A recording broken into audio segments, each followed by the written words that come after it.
AI is like a constant. It's like commoditized in some markets. But there are some markets like the African market. This is starting, but the rate of adoption is not great. And even the infrastructure to make AI work on the continent is lacking. And so as I sit here and listen to everyone here, I'm asking myself, what catalytic thing, one thing that we can all here do to help improve the AI penetration on the African continent? Because AI is the way to go. It's all about productivity, efficiency. It's about people, their careers, etc. It's about growing, achieving common good, and in fact, prosperity for everyone. AI is key. It's key, the way to go. So I think in our credit rooms, in our boardrooms, as we make decisions about funding, capital allocation in particular, about asset investments, we should please encourage and support the infrastructure development in Africa, because it's so critical. If you look at power, for instance, I talk about this always. Access to electricity is so poor on the continent. Over 600 million people don't have access to electricity. And we're talking of AI, data, etc. You need so much power to fire this. But something can be done and should be done. And AI and the FII is about prosperity. And prosperity is when almost everyone is carried along at the same level, at the same page. So let's see in our respective boardrooms any investment decision we can make, any credit decision we can make. I know my friend does a bit of that, and she does too, to support the infrastructure, AI infrastructure development in Africa. Could I, if I may just pick up on Tony's point. So just to take it a step further, the African continent has got geothermal in East Africa. It's got sun, it's got wind, it's got copper in the copper belt, it's got manganese, it's got the platinum metals, it's got coal, it's got gas, it's got all the minerals that the world needs for its transition. And so, Jane, how about setting up data centers in East Africa? The engineering is easy. You just dig a hole into the Rift Valley and the power pops out, and the copper is just up the road in the copper belt. However, as Tony says, Africa needs $100 billion per annum of infrastructure, but only raises about half of that. Yeah. And what is needed is a combination of banking, multilateral money, and private credit. For that purpose, to unleash the banking and the private money, we need some of the Basel regulations to be changed. Now, some people have insisted on putting the pen down. We're asking them to pick it up to reduce the risk weights associated with infrastructure projects in Africa. Just some lobbying there, Francine. Completely echoing Sim's comments about infrastructure, but I want to come back to the AI and digital assets in Africa. You have outstanding AI applications in your bank. Yeah. You have outstanding AI applications in your bank. We have a few. Jane has a few. The talent in Africa is as capable as any talent in the world. You're not going to build the large language models. It's more productive and it's cheaper as well. Yeah. Sometimes cheaper. But the no, I'm just saying that I think this is the greatest opportunity in Africa in our lifetime for Africa to blossom, and it's because you absolutely need the infrastructure, but the creativity of certainly the people we see and where we operate across the continent, as you know, the capabilities that we see, the entrepreneurial spirit to overcome some of the obstacles, including the infrastructure obstacles, is just outstanding. So I'm And if I can jump in, and I think this is where Saudi is playing such a constructive role, and we've seen it in recent FIIs as well, that the US and China have been lacking in different ways in supporting the infrastructure. I think the attention, the care that is coming from this part of the world in looking thoughtfully about how do we look at the right structures, what are the different types of infrastructure plays that can be made. Look at what Aqua is doing in water in Africa. Like, they're on a mission. They're looking long term. They've got a vision around it. They're driving this forward. I don't want to underplay. We've talked about there's no transition without transmission. Water's important. The food's important. Saudi is playing a really, really important role. And many of the global champions that are emerging out of PIF and building out the ecosystems are also going to be critical partners. And I think we all see that and acknowledge that.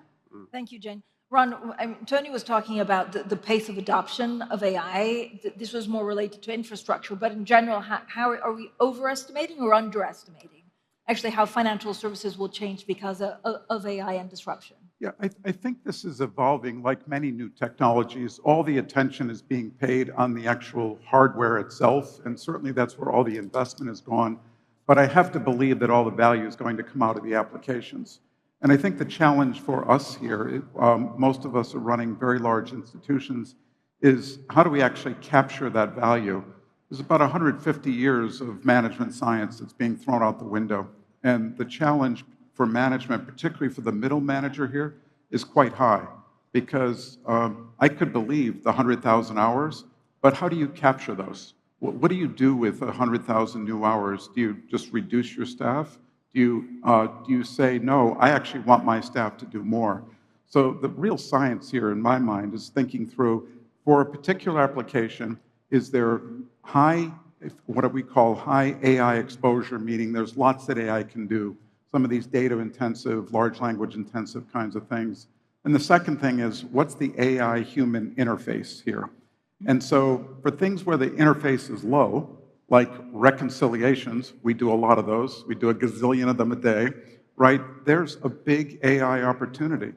There's certain things, though, where there's the AI exposure is high, but also the human intervention is high. So you think about investment research.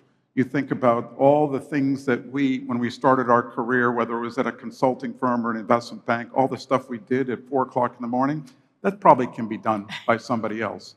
But then there's the things where you have to make a judgment on this, where actually AI is not going to be helpful. Some of the things you talked about, the creative side, but strategic planning, negotiation, just creativity, how we think about all that. That's what we're asking our middle managers to do now in terms of figuring that out, and how do we actually equip them to do that and empower them to do that. That's a really good point. Mr. Takashima, how do you prioritize or enable your staff actually to prioritize what they need to do for transformation?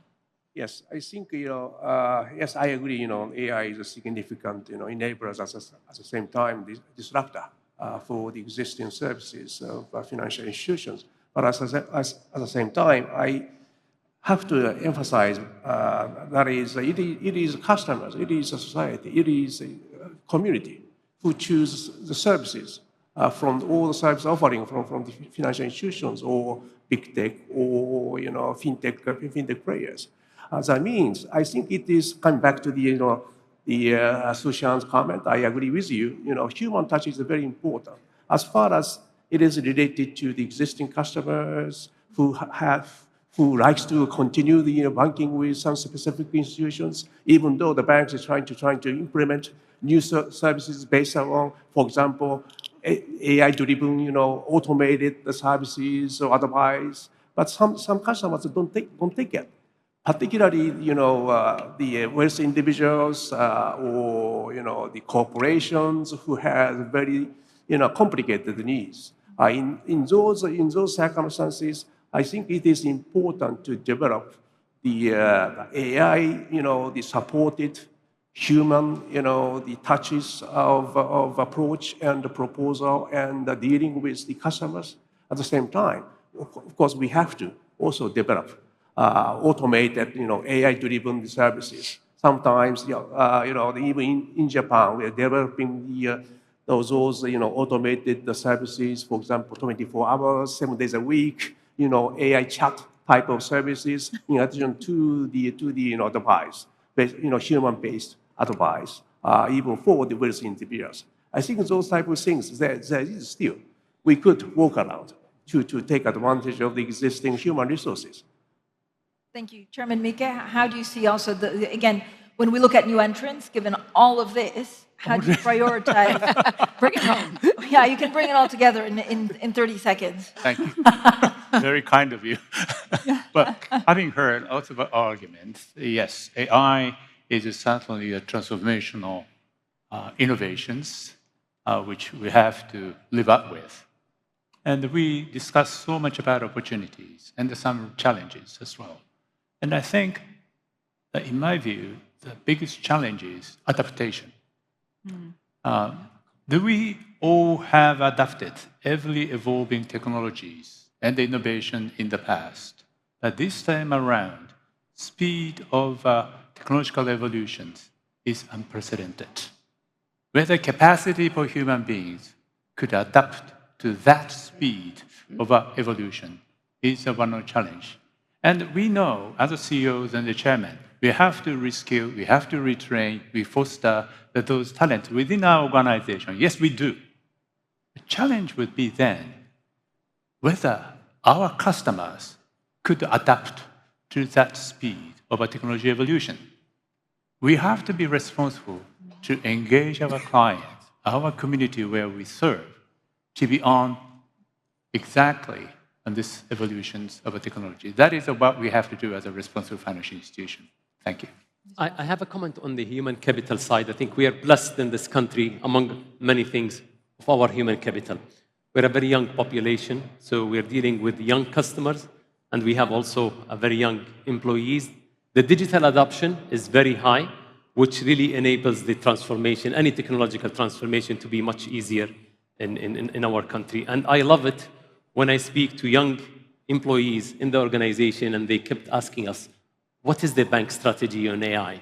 What are we doing? What's next? When are you going to train us on AI? This is really a blessing that we've seen in this country, and I think this will enable us really to leapfrog when it comes to our innovation agenda in the country as well.